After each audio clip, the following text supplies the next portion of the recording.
Actus, l'entretien du jour reçoit Abdoul Biran Wane, coordinateur du mouvement mauritanien Touche pas à ma nationalité. Avec lui, nous évoquons la situation des négros mauritaniens dans le pays, ainsi que de la place du mouvement dans la société civile.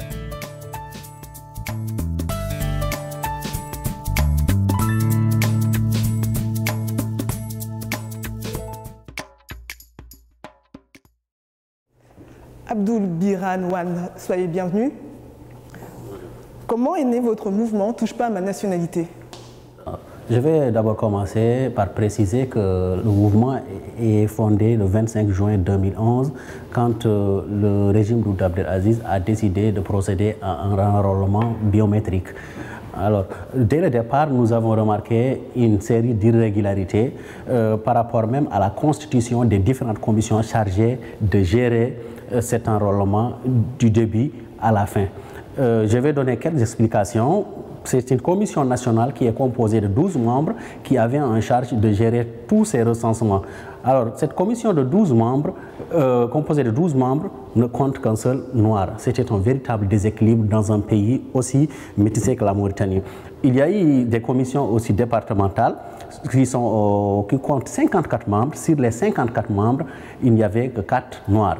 Nous nous sommes dit, si ce sont ces commissions qui sont chargées de gérer cet enrôlement, alors il y a une programmation d'une exclusion certaine des négros mauritaniens. C'est pour cette raison que nous avons décidé de défier les autorités dans la rue en organisant des sit-ins et des marches pour demander que tout redevienne normal.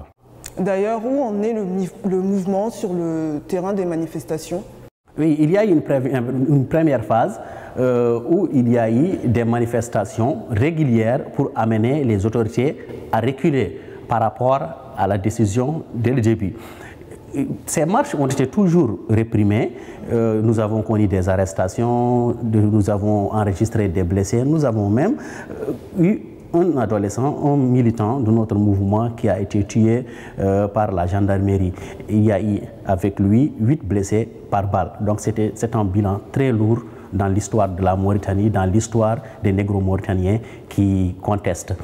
Quand il y a eu ces événements, les autorités ont fait semblant de normaliser les choses, mais la situation est loin d'être parfaite.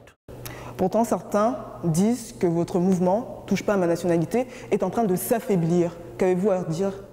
Non, pas s'affaiblir. Aujourd'hui, si on veut comparer la situation de l'enrôlement à celle au début, il y a une grande différence. Ce qui avait poussé les Noirs qui étaient inquiétés à descendre massivement dans la rue ne peut plus les motiver aujourd'hui. Il y a eu quand même près de 2 millions de Mauritaniens enrôlés. Donc aujourd'hui, ce ne sont pas tous les Noirs qui se sentent menacés. Il y a une partie encore. Je m'explique. Au début, c'est tout le monde qui se sentait menacé. Quand nous avons occupé la rue, il y a eu des améliorations. Donc, ça ne peut pas être la même chose au début et aujourd'hui. C'est ça la différence. Donc le mouvement continue encore à faire ses revendications, à se battre pour la suppression de la carte de séjour, qui a été d'ailleurs fait.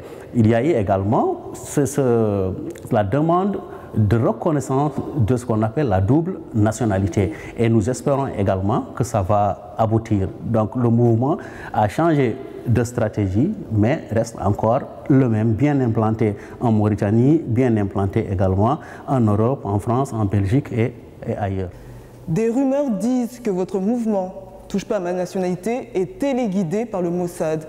Qu'avez-vous à dire ou à redire à ce propos? Nous avons déjà eu à répondre à cette question. C'est de l'intoxication orchestrée par les autorités. Nous sommes habitués à entendre ce genre de discours.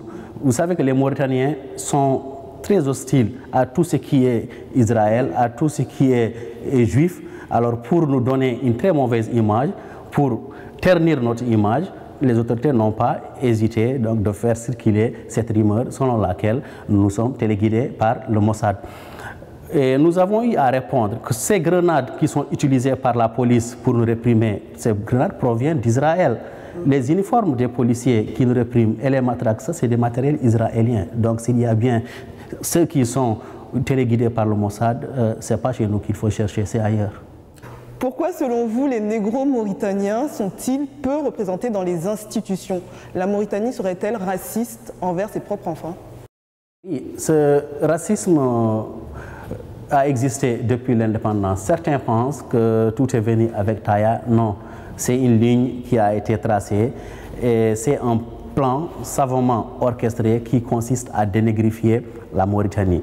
Pourquoi? Parce que les autorités font tout pour exclure ces négro-mauritaniens sur le plan politique, administratif, économique. C'est pourquoi, parmi nos points les plus importants, il y a ce qu'on appelle le partage équitable du pouvoir et le partage équitable des ressources. C'est parce qu'il y a une communauté de surcroît minoritaire qui monopolise l'économie du pays, qui monopolise le pouvoir, administration, les forces de sécurité, l'armée, et c'est inadmissible dans un pays qui se dit un pays démocratique.